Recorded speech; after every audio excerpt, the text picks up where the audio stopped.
नमस्कार। मैं वीरेंद्र कुमार अधिवक्ता और आप सभी YouTube के दर्शकों श्रोताओं को YouTube के चैनल रियल नॉलेज पर स्वागत है। और आज मैं पुनः आप लोगों के समक्ष इस चैनल पर एक मसला पर अपना विचार व्यक्त करने के लिए हाजिर हुआ हूं। हालांकि यह मेरा सब्जेक्ट नहीं है। रियल नॉलेज चैनल पर हम दर्शन पर, साइकोलॉजी पर और प्राकृतिक सिद्धांतों पर मुख्य रूप से फोकस करते हैं, मुख्य रूप से चर्चा करते हैं।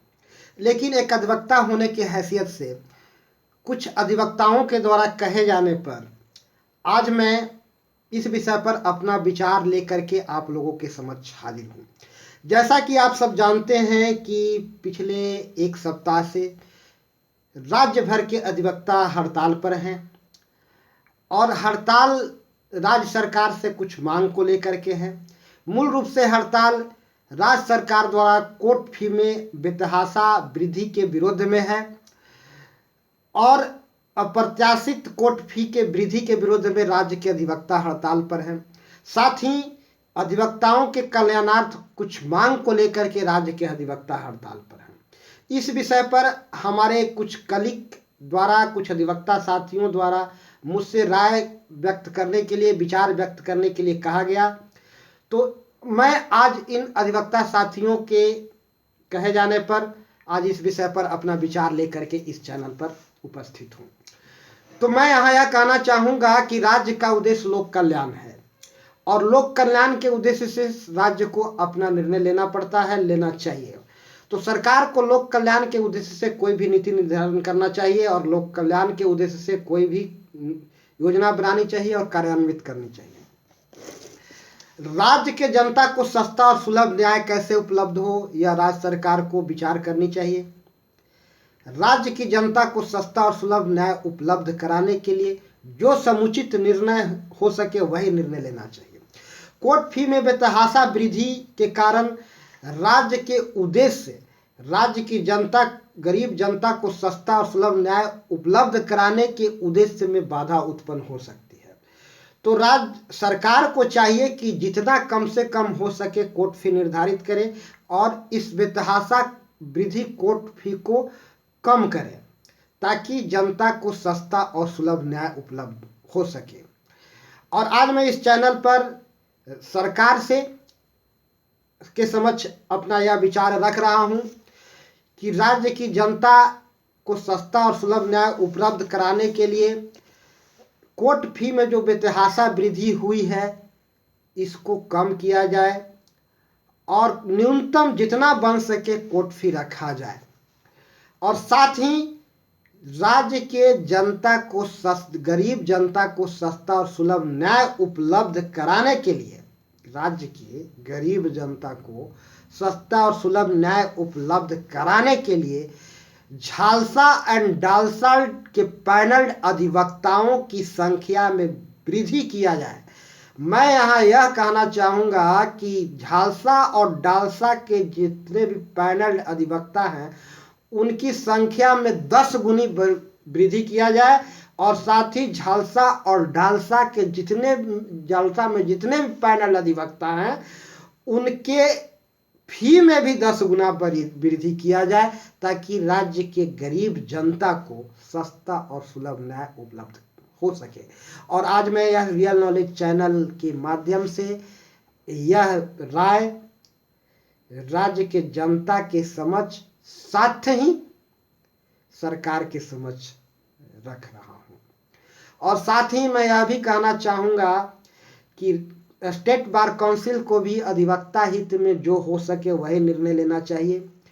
हमारा निर्णय ऐसा कहीं से भी उचित प्रतीत नहीं होता जिससे कि अधिवक्ता के आर्थिक नुकसान हो।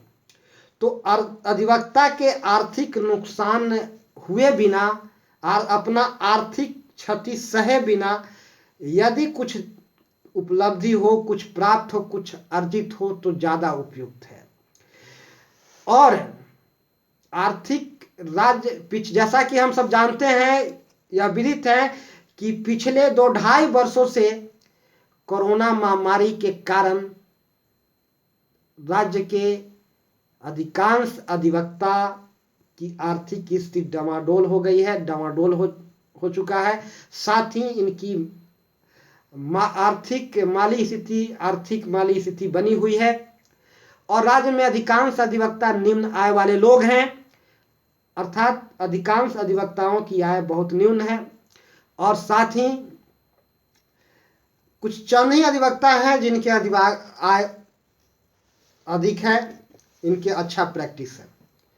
तो राज्य के समस्त अधिवक्ताओं को हित को ध्यान में रखते हुए काउंसिल को निर्णय लिया जाना चाहिए और सरकार से संवाद स्थापित करना जरूरी है। फर्स्ट स्टेज में संवाद जरूरी है। अगर सरकार बात नहीं मानती है तो फिर हड़ताल जरूरी है, लेकिन ज्यादा लंबे अवधि तक हड़ताल चलना जरूरी नहीं है। और मैं अपनी बात को एक दार्शनिक दृष्टिकोण से अपना पक्ष रखते हुए यहाँ बात को स्पष्ट करना चाहूंगा कि सुख आनंद मस्ती मनुष्य की मूल चाह है, लेकिन सुख आनंद मस्ती और शांति के चाह के लिए यदि हमें सुख आनंद मस्ती और शांति को त्यागना पड़े और यह ऐसा मानना हो कि यदि आनंद मस्ती के प्राप्ति के लिए आनंद मस्ती और सुकून शांति को त्यागना पड़ता है तो यह बात अतार्किक और हास्यास्पद लगता है। तो यदि हमें आर्थिक क्षति बिना आर्थिक मदद लेना उचित है, आर्थिक नुकसान सहे बिना यदि हम सरकार से आर्थिक मदद ले सकते हैं तो जरूरी है, लेकिन हमें अपना आर्थिक नुकसान सहना कहीं से उचित नहीं है। और मैं एक और अपनी राय राज्य के अधिवक्ताओं के समक्ष रखना चाहूंगा। हर कोई अपने राय रखने के लिए स्वतंत्र है और राज्य के अधिवक्ताओं के समक्ष मैं अपना यह विचार अपनी राय रखना चाहूंगा इस वीडियो के माध्यम से। यह राय हो सके बहुत लोगों को पसंद नहीं आए, लेकिन हर कोई अपना विचार राय रखने के लिए स्वतंत्र है। सहमत होना असहमत होना अधिवक्ता समुदाय के अपना व्यक्तिगत मर्जी है।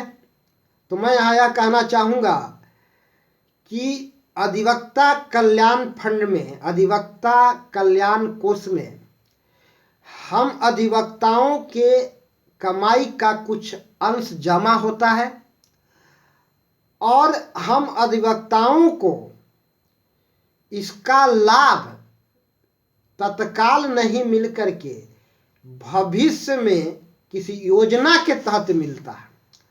तो मैं यहाँ अब अपना राय, मेरा व्यक्तिगत राय है कि हम सुखद भविष्य के कल्पना में वर्तमान जीवन दुखमय गुजारे और वर्तमान जीवन दुखद दौर से गुजारे, यह उचित प्रतीत नहीं होता। तो मैं यहाँ कहना चाहूँगा कि अधिवक्ता कल्याण फंड में जो राशि फंडेड होता है उसका लाभ अधिवक्ताओं को तत्काल मिलना चाहिए। तत्काल मिलना चाहिए यह कहने से तात्पर्य है कि मंथली हर महीना जो अधिवक्ता डिफॉल्टर नहीं है उनको इन अधिवक्ता कल्याण फंड में जो राशि फंडेड है उसका अधिकांश हिस्सा बराबर हिस्सों में तमाम अधिवक्ताओं को हर महीना बांट दिया जाना चाहिए। मात्र कुछ अंश फंडेड रख करके 20% 30% जितना उचित हो, यानी न्यूनतम राशि फंडेड रख करके अधिकांश राशि तत्काल कहने से तात्पर्य है हर महीने तमाम अधिवक्ताओं के बीच वितरित कर दिया जाना चाहिए, ताकि अधिकांश अधिवक्ता के जो आर्थिक माली हालात हैं उसमें सुधार हो सके और सुखद जीवन जी सके और अधिवक्ता अपने निजी समस्याओं का समाधान कर सके। क्योंकि राज्य के अधिकांश अधिवक्ताओं का आर्थिक स्थिति ठीक नहीं है, अधिकांश अधिवक्ताएं निम्न आय वाले हैं। कुछ चंद अधिवक्ताओं का ही प्रैक्टिस अच्छी है और अधिकांश अधिवक्ताओं के आर्थिक हालात, माली आर्थिक हालात के दौर से गुजर रहे हैं। तो ऐसे में हमारा यह व्यक्तिगत राय है कि अधिवक्ता कल्याण फंड में जो पैसा जमा होता है उसका तत्काल लाभ मिलना चाहिए लोगों को, न कि सुखद भविष्य के कल्पना के लिए कि हम भविष्य में हमें इसका लाभ मिलेगा, वो लाभ मिलेगा, ये मिलने वाला, वो मिलने वाला है, और वर्तमान में हमारा जीवन आनंद मस्ती से न गुजरे और हम सुखद भविष्य की कल्पना में अपना जीवन दुख में गुजारे। यह उचित नहीं है। यह मेरा व्यक्तिगत राय है और इस राय पर सहमत होना असहमत होना राज्य के अधिवक्ताओं का अपना राय है, अपनी मर्जी है।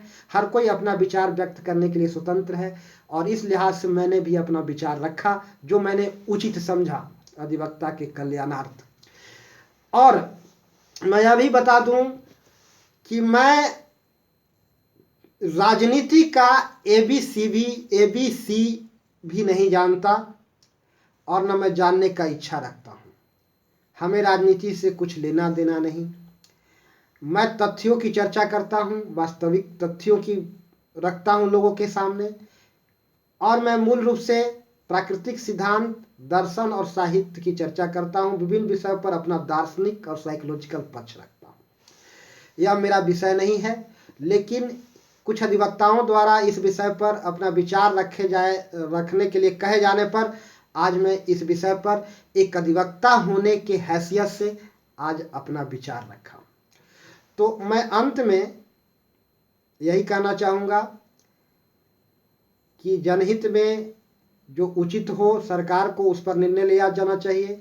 राज्य की जनता को सस्ता और सुलभ न्याय उपलब्ध कराने के लिए जो आवश्यक हो उस पर सरकार को निर्णय लिया जाना चाहिए और अधिवक्ता के कल्याणार्थ जो उचित हो काउंसिल को भी उस पर निर्णय लिया जाना चाहिए, उस पर विचार करना चाहिए।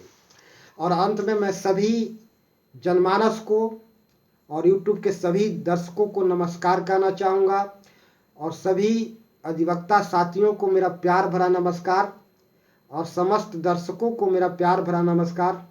जय श्री राम। और अब मैं अपनी बात को यहीं विराम देता हूँ।